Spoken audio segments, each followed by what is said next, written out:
Nakita natin ang iba't ibang mukha ng villain player sa NBA. Si Dennis Rodman ang naging most hated villain noong 1990s, si Ron Artest naman sa taong 2000s, at sa tingin ko si Lance Stephenson ang nagmukhang villain at most hated player noong 2010. Pero sa pagdaan ng panahon ay unti-unting nagbago na ang lahat. Lahat ng players ay may kanya-kanya ng best friends at halos lahat din ng mga players ay magkakaibigan na. Imbes na dati ay nag-aasaran na halos magsuntukan sa loob ng court pagkatapos ng game, ngayon sila ay nagyayakapan para i-congratulate ang nanalong koponan. Pero mukhang isang player ng Memphis Grizzlies ang tumatanggi na makipag-handshake at tila binabalik ang good all time sa loob ng court. Ang player na ito ay si Dillon Brooks at sa ngayon siya ang most hated player sa NBA. Isa sa dahilan kung bakit kinaiinisan ng isang player ay dahil sa mga flop na galawan nito. Kinaiinisan din ito ng mga fans dahil para ka na rin daw nandaya sa laro sa pamamagitan nito. Alam nyo ba na si Dillon Brooks ang may one of the worst flops in basketball history? Ito ay nangyari noong college pa ito at parte pa siya ng Oregon. Sa laban nila kontra sa Utah at sa isang parte ng second half ay isa sa pinakateribling pangyayari ang naganap.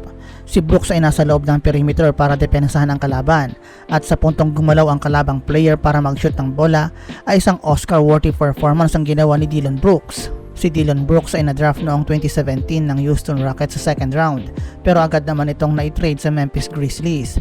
Sa kanyang debut game ay naka-score ito ng 19 points na magandang resulta na rin para sa isang Canadian-born player. Kalaunan sa season na iyon ay naisali si Dillon Brooks sa 3-way trade, kabilang dito ang Wizards, Grizzlies at Phoenix Suns. Yun nga lang ay hindi natuloy ang trade dahil sa isang pagkakamali. Gusto ng Grizzlies na may trade si Martian Brooks at hindi si Dillon Brooks, na siya sana namang gusto ng ibang team sa trade. Kaya dinagtagal ay dinatuloy ang naturang trade. Sa sumunod na taon ay nagka-injury ito ng ruptured ligament sa kanyang kanang hinlalaki at bilang resulta ay nakapaglaro lang ito ng 18 games sa season na iyon. Sa sumunod na taon ay na-draft naman ng Grizzlies si Ja Morant. Sa first half ng season ay nag-average si Dillon Brooks ng 16.1 points at 39.9% from the 3-point range.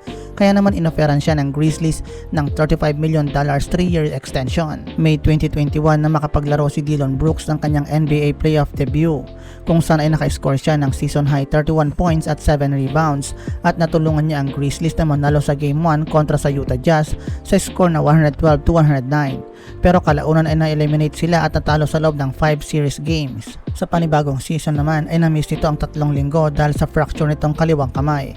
December 19 na maka-score naman siya ng career high 37 points kung saan ay natalo sila kontra sa Portland Trail Blazers sa score na 105-100.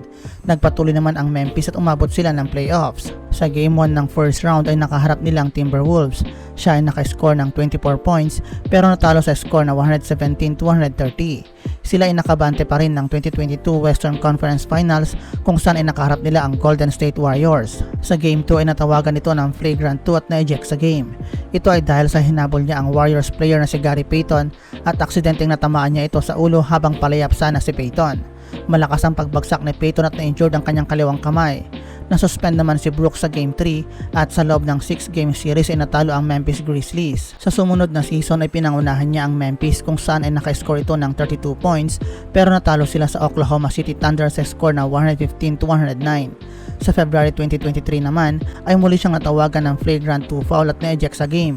Ito ay nang masuntok niya sa groin part si Donovan Mitchell ng Cleveland Cavaliers at sa sumunod na araw ay nasuspend ito ng 1 game at without pay dahil sa kanyang nagawa. At noong March ay nasuspend ito ulit ng isang game dahil sa kanyang ika-16 technical foul of the season. Sumunod nito ay nagmulta siya ng $35,000 sa NBA pagkatapos nitong maitulak sa sahig ang isang cameraman.